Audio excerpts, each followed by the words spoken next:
অকৃতজ্ঞের পরিণাম। বিশাল এক বন। সে বনের পাশেই ছিল ছোট্ট একটি গ্রাম। সে গ্রামে বাস করত এক গরিব কাঠুরে। সে বন থেকে কাঠ কেটে বাজারে বিক্রি করে চালডাল কিনে বাড়ি ফিরত। এভাবেই দুবেলা খেয়ে আবার কখনো উপোস থেকে তাদের দিন চলত। গরিব কাঠুরে ও তার পরিবারের লোকেরা ছিল খুবই ধার্মিক। তারা কখনো সলাৎসিয়াম কাজা করত না। দুবেলা খেয়ে আবার কখনো উপোস থেকেও তারা কখনো নিজেদেরকে অসুখী মনে করত না। প্রতিদিনের ন্যায় সেদিনও কাঠুরে বনে কাঠ কাটতে গেল। কিন্তু বনের মধ্যে ঢুকে নিত্যে কোথাও কাটার উপযোগী কোন কাঠ পেল না। ফলে মাইলখানেক হেঁটে বনের গভীরে গিয়ে সেখানে বেশ কাঠ পেল। তা কেটে নিয়ে গ্রামের বাজারের দিকে হাঁটতে শুরু করল। কিছু দূর এগোতেই ভীষণ এক গর্জন শুনতে পেল। ভয়ে কাঠুরের বুক হিম হয়ে গেল। কারণ একটা নদী এই বনকে দ্বিখণ্ডিত করেছে। আর নদীর ওপারে রয়েছে অনেক বাঘ। অনেক সময় বাঘ নদী পার হয়ে এসে কাঠুরে ও শিকারীদের ওপর হামলা করে। কাঠুরে শব্দটি পুনরায় শুনতে পেল। কিন্তু তার নিকট শব্দটি বড় করুণ বলে মনে হল। সে লক্ষ্য করল, তার বাম পাশে গজ-পনের দূরে ছোটখাট একটি ঝোপঝাড়ের আড়াল থেকে শব্দটি আসছে।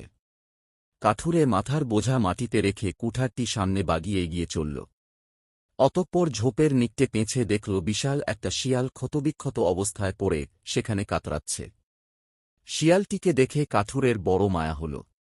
সে কিছু ঔষধি গাছের ছাল ও পাতা বেটে তার ক্ষতস্থানে লাগিয়ে দিল এবং তার সামনে কিছু খাবার রেখে চলে আসল। পরের দিন আবার কাঠুরে বনে গেল।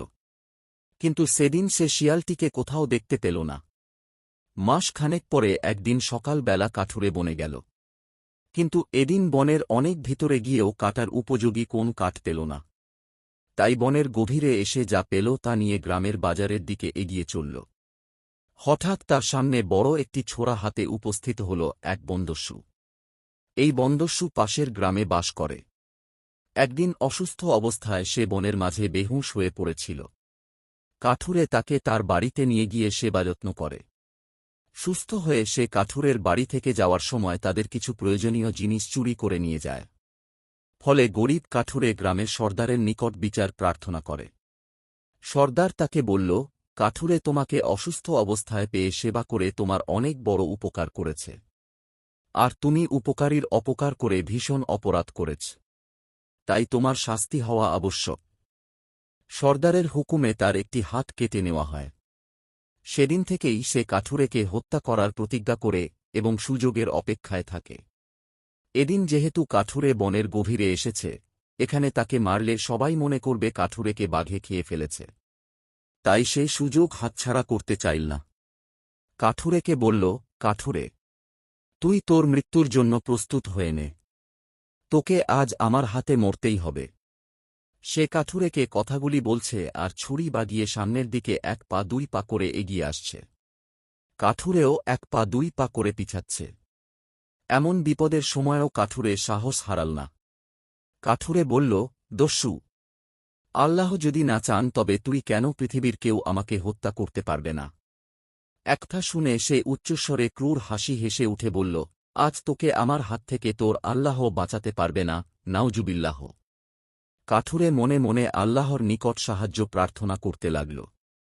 পিছাতে পিছাতে কাঠুরের পিঠ একটি গাছের সাথে লেগে গেল। দস্যু কাঠুরেকে মারার জন্য ছুরি তাক করল। এমন সময় হঠাৎ গাছের আড়াল থেকে বিদ্যুৎ গতিতে একটি শিয়াল ওই দস্যুর উপর ঝাঁপিয়ে পড়ল। সেই সাথে আরও 5টি শিয়াল তার উপর ঝাঁপিয়ে পড়ল। কাঠুরে লক্ষ্য করল, প্রথম যে শিয়ালটি ওই দস্যুর উপর ঝাঁপিয়ে পড়ল সেটি ওই শিয়াল, কাঠুরে যার সেবা করেছিল। অতঃপর কাঠুরে আল্লাহর নিকট কৃতজ্ঞতা প্রকাশ করল এবং মনে মনে বলল, অকৃতজ্ঞের পরিণাম আল্লাহ এমনই করেন। শিক্ষা, আল্লাহর হাতেই সকল কিছুর ক্ষমতা। আল্লাহ কারো ক্ষতি করতে চাইলে এমন কেউ নেই যে তার উপকার করতে পারে। আবার আল্লাহ কারো উপকার করতে চাইলেও পৃথিবীর কোন শক্তি তার সামান্যতম ক্ষতি সাধন করতে পারে না।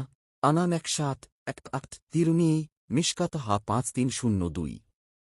কাজেই সর্বাবস্থায় আল্লাহর উপর ভরসা করা এবং বান্দার প্রতি কৃতজ্ঞ হওয়া অপরিহার্য। আল্লাহ বলেন, যদি তোমরা কৃতজ্ঞতা প্রকাশ করো তবে তোমাদেরকে অধিক দান করব। ইব্রাহিম 7।